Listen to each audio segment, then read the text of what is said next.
Hi, hello. Welcome back to GERTC Videos, your daily supply of solutions to engineering problems. Again, if you like what you see, don't forget to subscribe in our YouTube channel. Please click the bell icon if you want to be notified every time we have new videos.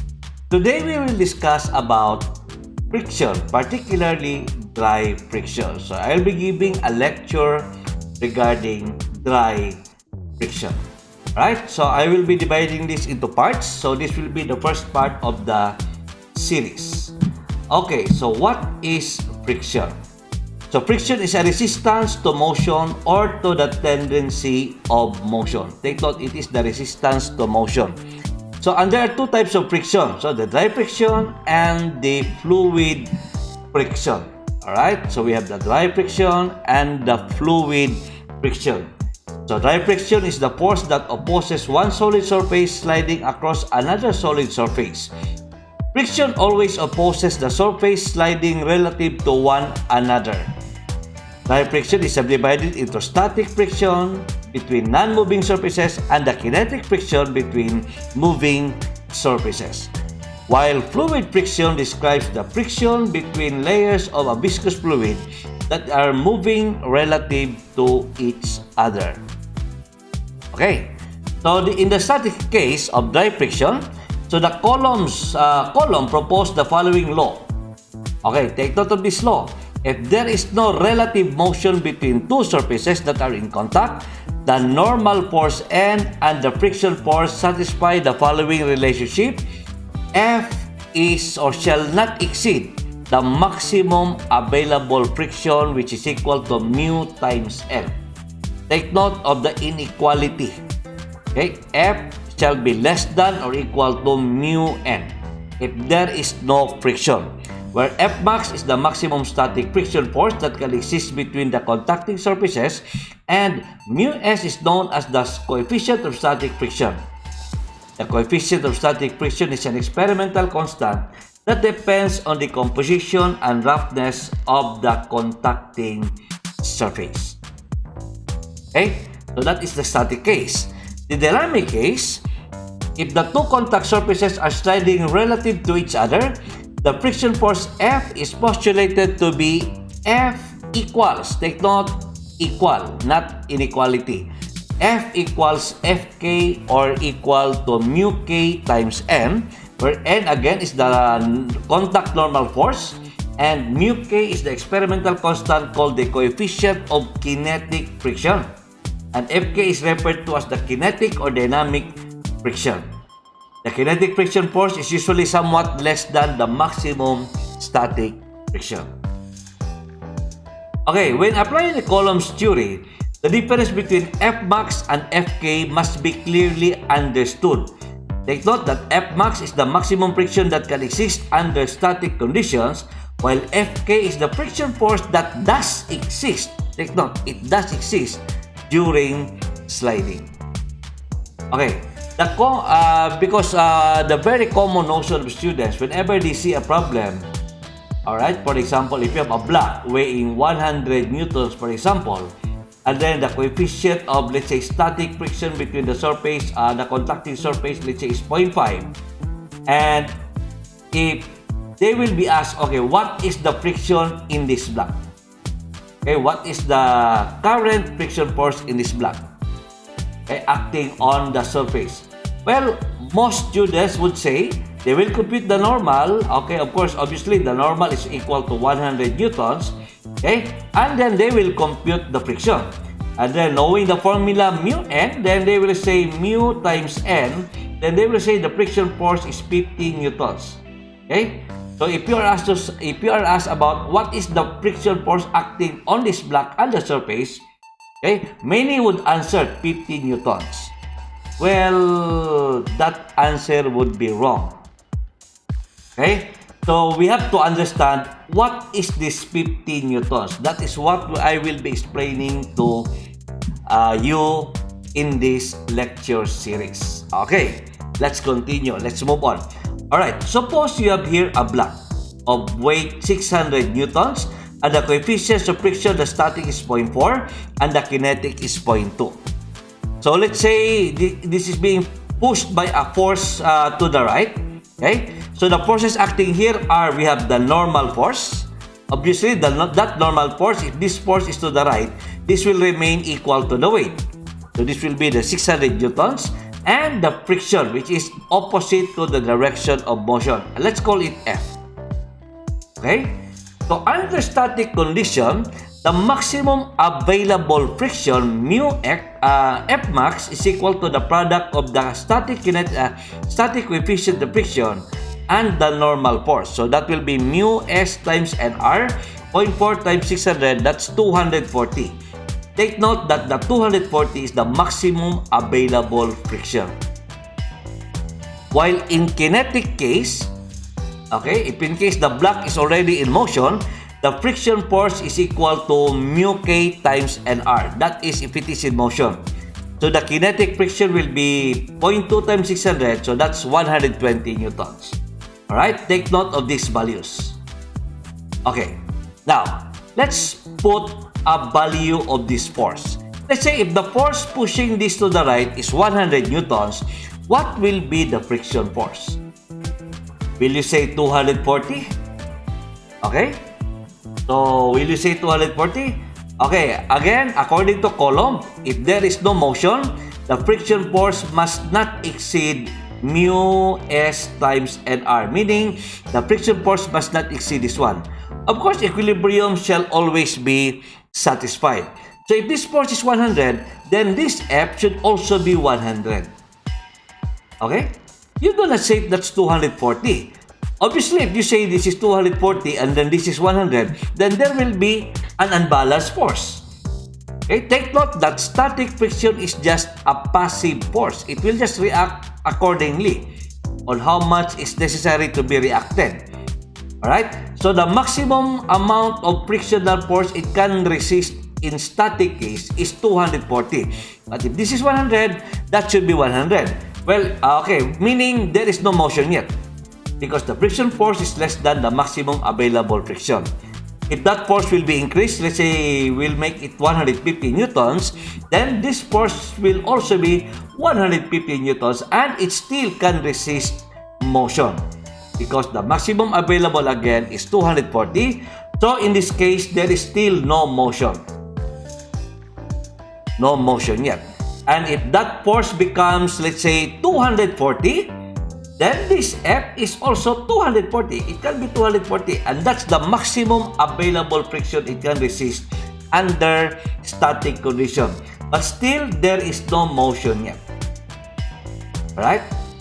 Okay, no motion yet. So equilibrium is still attained. Now, what if the force becomes more than 240? Let's say the force is 300 newtons. What will now be the friction? Alright, the maximum available friction in static is 240 and this is 300, so meaning the block will move already because your F is already more than, your F here will be more than, the 300 will be more than the maximum available. So since this is now in motion, then the friction that will be working now is the kinetic friction, which is always equal to mu K times N, and that's 120 newtons. Okay? So the frictional force, 304, the force causing or pushing the block to the right is 300. The resisting is only 120. Then the block will be in motion. And I will be discussing this later on under dynamics. Okay? Well, obviously, if you have the background, if this force is constant, if the unbalanced force is constant, then the block here will be moving at a uniform acceleration or constant acceleration. Anyway, that will be discussed later on. Okay, so that's it. So F, under static condition, F is inequality. Take note of that. F is inequality. So this is always the case. Now, I know some of you will be confused. Sir, what we know is F is equal to mu N. Well, the reason behind that, because most problems that we've been solving and most problems presented in the book talks about impending motion. Meaning, find the force required for the motion not to start, or the maximum force required to start the motion. So if that is impending motion, no problem. We will set F equals F max. But if there is no impending motion, then this is the case. F is less than F max. That is why the analysis of equilibrium problems that involve friction can somewhat be complicated, because the Coulomb's law requires that F shall not exceed F max is an inequality. It does not tell us the friction force. It only tells us the largest possible friction force. The inequality, or the equality F equals F max equals mu Sn, can be used only if slipping is known to impend. Because F is not necessarily equal to F max at the friction surface, it is not possible to develop a single method of analysis that is valid for all friction problems. Okay? So take note, very important. Use F equals mu Sm if the motion is impending or the body is about to move. Okay? Now, if the motion is impending, then this will be the case. For example, if this block is being pushed by this blue force here at an angle, alright? So, and then that is impending, so the friction will be set to its maximum limit, mu Sn. So, this is now impending motion. So, the resultant of the normal and the frictional force R, okay, the resultant is R, and the angle that R makes with the normal is called the angle of friction. This PS here is called the angle of friction. Alright, expanding this drawing, it will be like this. So that is F max, okay, that is if the motion is impending. Right? Then getting the relationship on how to solve for PS, obviously here, PS, tangent of PS will be this side here, which is F max over N. So mu Sn over N, or tangent of PS is equal to mu S, or the angle of friction PS is equal to arctangent of the coefficient of friction. This is now the formula. Okay? So under what we call as impending motion. Similarly, under kinetic condition, Pk is equal to arctangent of mu K. Again, P is called the angle of friction. Alright, let's have a sample problem. Alright, here. The 150 kilogram block is being pushed by a force P as shown in the figure. Determine the following. Okay? The frictional force in Newton. The force is 400 newtons. Okay? So what is the frictional force and what is the total floor reaction? The frictional force. Alright. Okay, let's identify the forces acting here. So first, of course, the 400 Newton inclined at 30 degrees to the horizontal. The coefficients of friction, by the way, static and kinetic are given. So the weight of the block is 150 kg. The mass is 150 kg. So that the weight is 150 times 9.81, or that is 1,471.5 newtons. Then the normal reaction. Always have first the normal. The normal reaction is obviously, of course, being normal, perpendicular to the contact surface between two bodies. And in this case, perpendicular to the horizontal floor, that's vertical, NR. Alright? Well, obviously, summation of forces vertical 0, NR will be equal to this one minus plus the vertical component of P. So that's equal to 1,471.5 plus 400 sine of 30 degrees. Okay? So that's 1671.5 newtons. Okay? So what is the friction force? What is the frictional force then? Okay? Alright? So what is the frictional force? Of course, the tendency of motion is to the right. So this is now the frictional force F. So what is its value? Is it equal to mu n? Is that equal to mu n? By the way, I will be explaining this later on in in this video. When you solve problems, there are two types of problems in friction. One problem is the very common one, is dealing with impending motion. So you can sense if that is an impending motion problem because either a force is required, or if that is inclined, angle is required. One component is required, either a force, an angle, or the frictional force.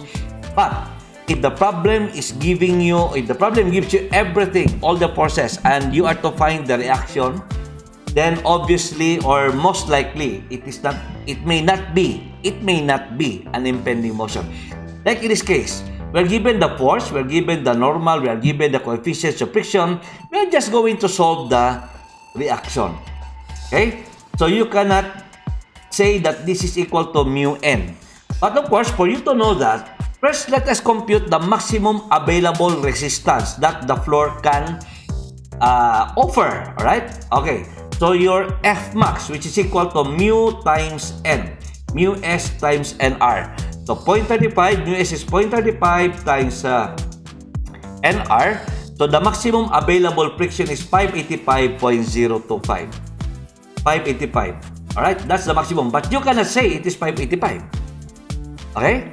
So if, of course, what will always be satisfied, what should be satisfied always is the equilibrium condition.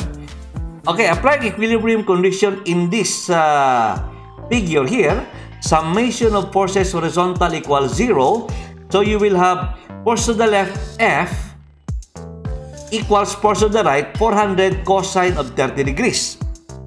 Alright, of course, the equilibrium condition cannot be set aside. Alright, it should always be satisfied. Okay, computing the actual resistance to prevent motion here, F is equal to 346.71 newtons. Okay, and as you can see, it is less than the maximum available friction. So meaning, the block will not move, and the friction force should be 346.41. You cannot use that. This is the maximum resistance it can offer.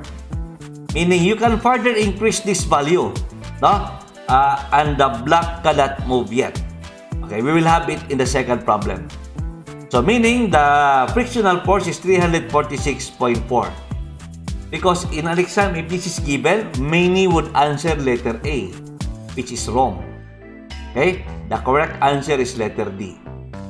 Okay? And knowing the F and the N, the total reaction now can be computed. No, the total reaction is the resultant of F and N. Alright, that will be R, and it can be computed using the Pythagorean theorem. So R is equal to the square root of F squared plus NR squared. This is the NR. So the maximum reaction is 1707, or the reaction is 1707.02 newtons. Okay? So that's it. So that's our first example. Let's have another example. So very similar, the same problem actually, the same figure, the same data, but this time, what is being asked, okay, you can have this question. Determine the minimum force P to start the 150 kilogram block to the right. So take note, if you try to understand the problem or visualize the problem, we are going to push it in order for the block to start moving. So not really moving yet, but impending motion. So this problem is an impending motion problem. The problem we had before is just a verification. It may not be impending. Everything is given. Here, the force is unknown in order for the block to start moving, impending moving. So meaning, we will be using the maximum available friction here. Okay? So the forces again are the weight of the block, 150 times G. Okay, 1471.5. The normal reaction, NR. And okay, summation of process vertical 0, NR can be expressed as a function of P. So that will be equal to NR equals 1471.5 plus P sine of 30 degrees. Okay, or that will be equal to that. And P is unknown. Here, P is unknown. Okay, so for the frictional force, we will set this because as the problem is being in this question, it will be dealing, or it is dealing with impending motion. So we will set this to the maximum available friction, mu n. So the maximum available friction is mu Sn, and that is equal to mu S 0.35 times n. Again, you may ask me, sir, why don't you use mu k? Because in the problem, according to the problem, it will just start. The motion is just about to start. Okay, the minimum force for the motion to start. Okay, so not yet in constant or in motion, but about to start. All right, so this becomes, or this will be the maximum available friction. So setting this to this F equal to that, then summation of forces horizontal 0. So force on the right is P cosine of theta equals the frictional force, which is set to F max. Okay? So this is it. And solving for P, the P is 745.3 newtons. Okay? So this is the minimum. It says here minimum. Why? Because if this force is only 700, what if that is only 700? For sure, this will not be reaching the maximum value yet. And the block will, of course, be not in motion. With this force, the block is about to move. But if this force becomes, let's say, for example, theoretically, if you will make this 750 newtons, then the block will now slide. And if the block will slide or is already in motion, then you will be changing the friction. The friction force will change because you will be using this for your coefficient of friction. And it will be a little less than, or will be less than the static friction. Alright? So, okay. And by the way, before I end this video, let me...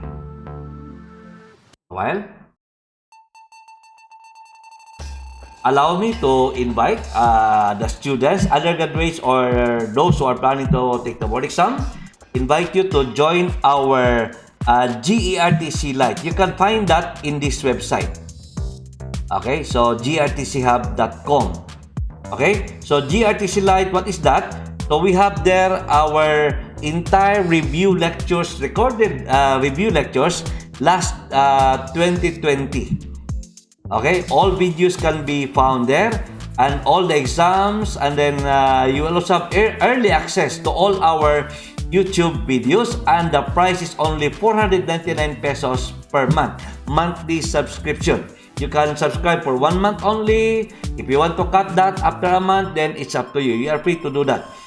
And once you are subscribed, even on your first month, you can access all the lecture videos for the entire review. And then we also have our GRTC Plus. Okay, so what's the difference between the two? These are the